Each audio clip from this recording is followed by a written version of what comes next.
we will thoroughly evaluate a philosopher's book that sheds light on the concepts that illuminate storytelling, from the novels we read to the series we watch, transcending the ages. It really does. The source we will be discussing today is Aristotle's Poetics. And this isn't just dusty philosophy. I mean, this is the blueprint for what makes a story truly powerful, specifically a tragic one, and maybe more importantly, what that experience does to us. To the audience. Yeah. It's the ultimate source code for anyone who has ever wondered why certain stories just work. The Poetics is concerned with some of the most exhilarating things an educated person can think about. And Aristotle himself, he wasn't a theatre critic or anything. No, not at all. His genius was just thinking hard about anything that matters to a human being. He's just applying that same relentless logic to how we engage emotionally with fiction. So our mission today is to distill the core mechanics of tragedy as he saw them. We're focusing on three huge concepts. First, we needed to find the fundamental building blocks. What is a tragedy even made of? We'll start with what he calls imitation. Right. Second, we have to tackle the single most misinterpreted idea in all his literature, the tragic flaw, and replace it with what Aristotle actually said, the true meaning of Hamartia, a huge one. And finally, we'll get to the payoff. What is the ultimate psychological, intellectual result that Aristotle defines for you, the person watching the stage? Ready to dive in? Because that very first concept is when we get fundamentally wrong in the modern era. Let's start right there. We have to grapple with Aristotle's foundational view of poetry, that it is primarily imitation or mimesis. Now, when we hear imitation today, we think of something fake, a copy, imitation leather. A cheap knockoff. Yeah, that is not what he means, not even close. For Aristotle, mimesis isn't copying the surface of reality. It's a way of making reality visible in its pure form. So, it was deeper than a copy. Much deeper. The act of imitation is capable of disclosing the true proportions of things. Think of it less like a photocopy and more like an X-ray. It shows you the underlying structure of a human experience. And that idea of imitation is critical because it connects directly to the idea of action or praxis. Exactly. If we're imitating life, we are mainly imitating action. Yes. And action praxis is very different from just, doing something. If I go outside and tie my shoes, that's just doing. Right. But if I choose to betray my closest friend to save my entire city, that is an action. For Aristotle, an action depends on a fundamental, defining choice, and it aims towards some kind of end. I see. So an action isn't just a single moment, it's a whole narrative in itself. Precisely. It's stretched out in time. And here's the kicker. That internal origin of the action, that moment of profound choice, is invisible to us in real life. You only see the result. You can't see what's in someone's head. Exactly. Only through imaginative imitation, through mimesis, can the poet show us that internal struggle and that critical choice. That's why imitation is so necessary for us to understand anything. So if the poet is imitating an action, what is the tragedy itself composed of? Aristotle lists 6 necessary parts.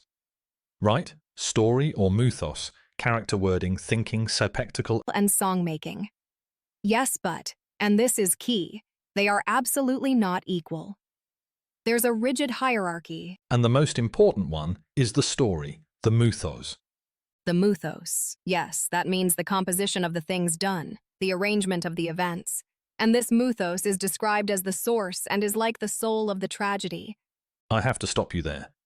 Why is this story, the plot, more important than character? I mean, modern criticism, we always say character is everything. It's so counterintuitive to us, but it is essential to his view of life. He argues that tragedy is an imitation not of people, but of actions in life. Think about it. Our happiness or our wretchedness in the fullest sense. It consists in the actions we take, not just in the kind of person we are.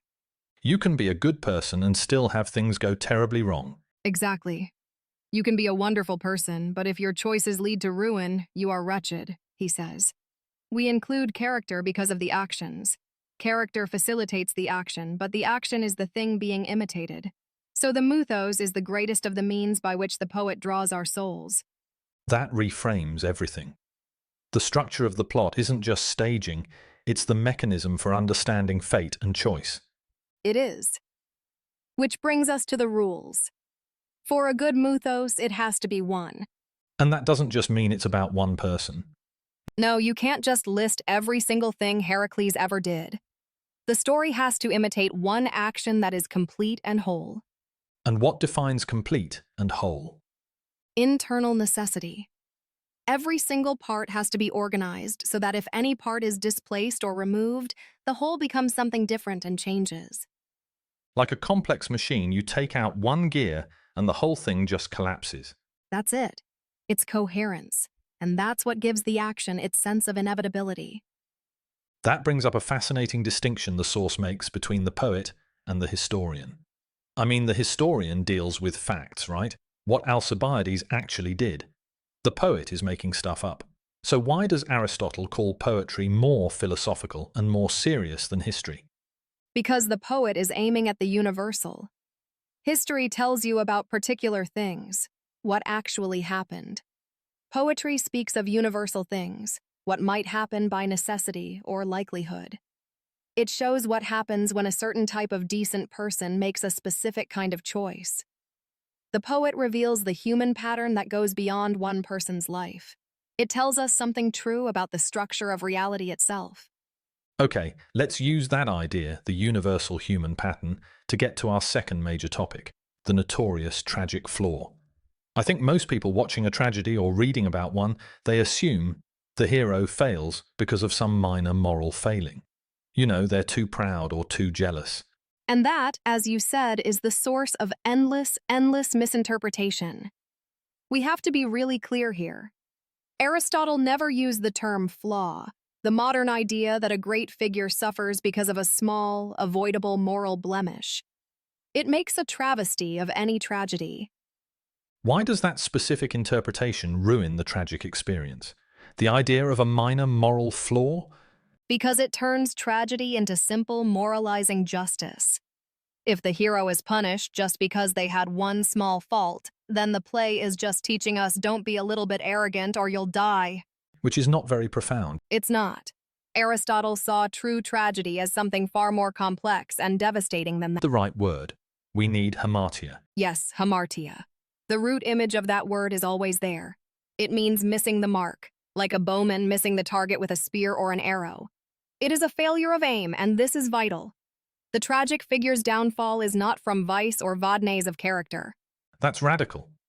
So the failure isn't moral corruption at all. Not at all. In fact, for the tragedy to even work, the character has to be decent epics and solid Christos. They have to be in the middle range of character, but toward the better end. We're talking about genuinely good people. Wait, I need a clearer picture. If they're decent people and the failure isn't small, where does the fall come from? It comes from some great hamartia, and that happens when a character is aiming at something exceptionally high. The failure is not their nature being corrupt. It's that their aim was incredibly difficult, or that the world made two noble aims totally incompatible with each other.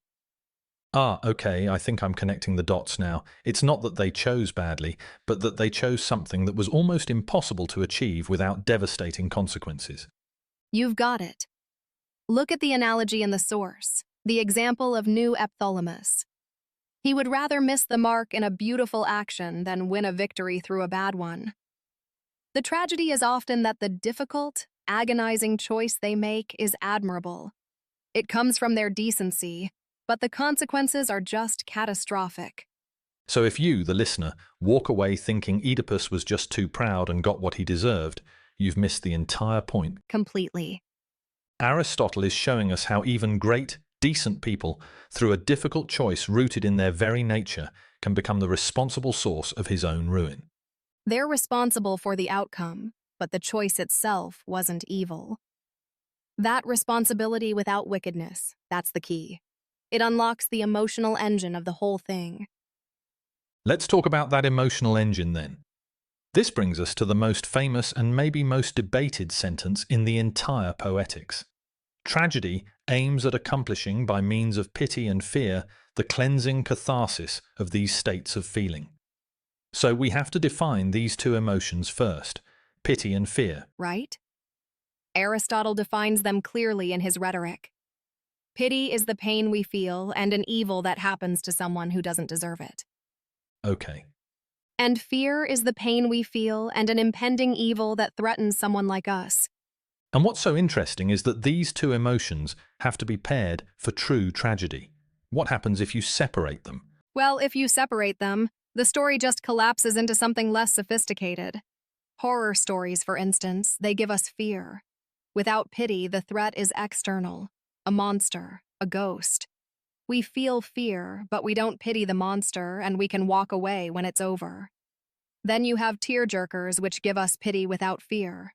We cry because something sad happened, but it's a make-believe world we know we'll never live in. We leave the cinema and forget it. But true tragedy forces them to exist at the same time. Why? It goes back to the structure of the mythos we just talked about. The character is simultaneously the responsible cause of their actions, which triggers our fear because they're like us, and the undeserving victim, which triggers our pity because they're fundamentally decent.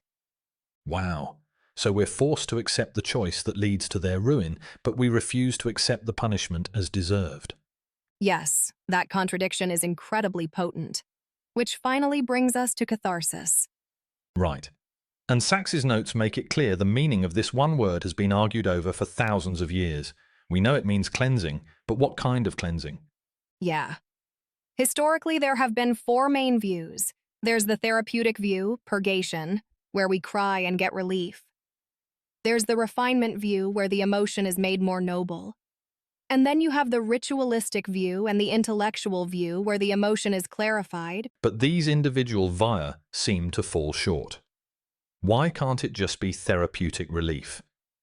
Well, if it were only relief, if tragedy just purged the feelings, we'd walk out feeling emotionally neutral and never need to see another one.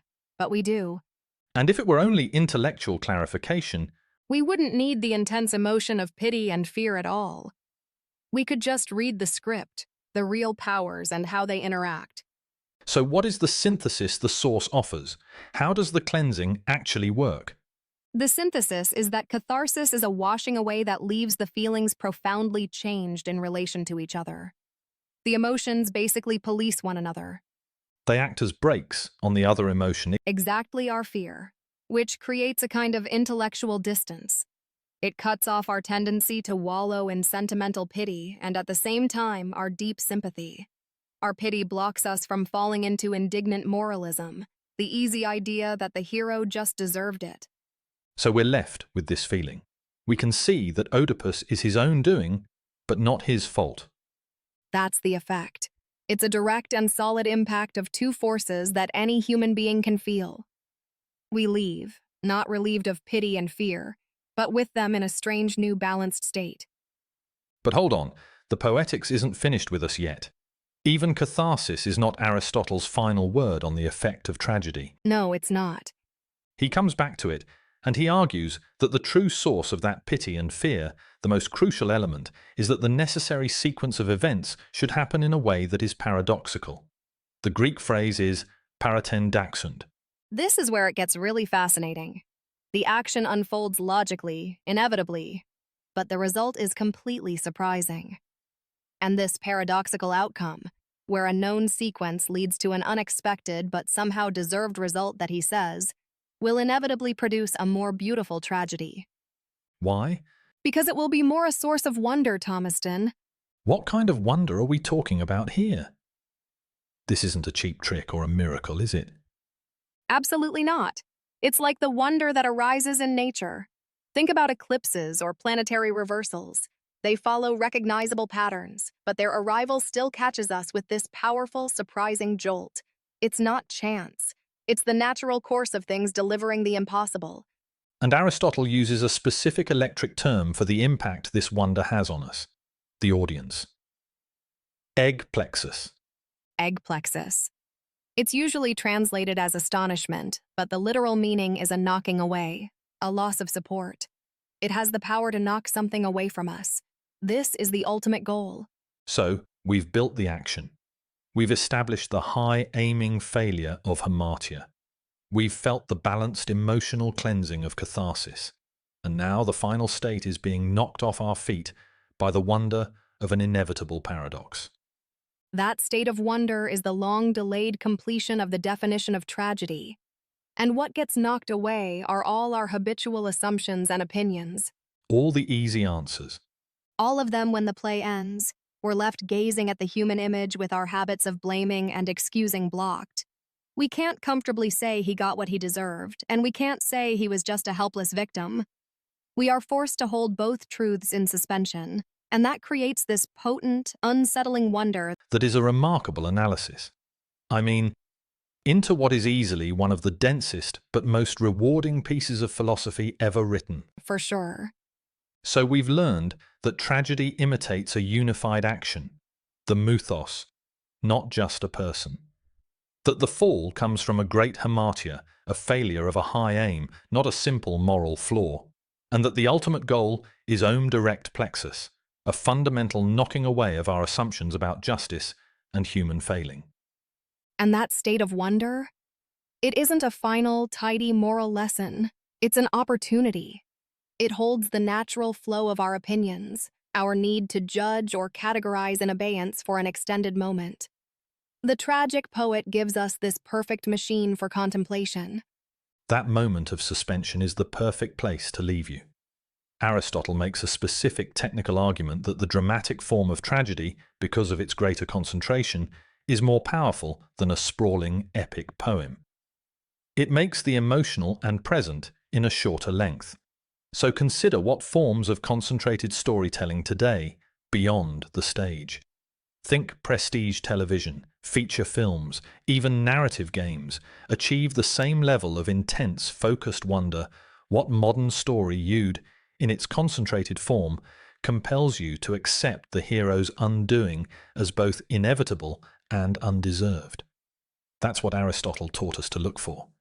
We have examined a source that serves as an important example of Aristotle's timeless vision and conceptualizations. Until the next book review, stay with good reading.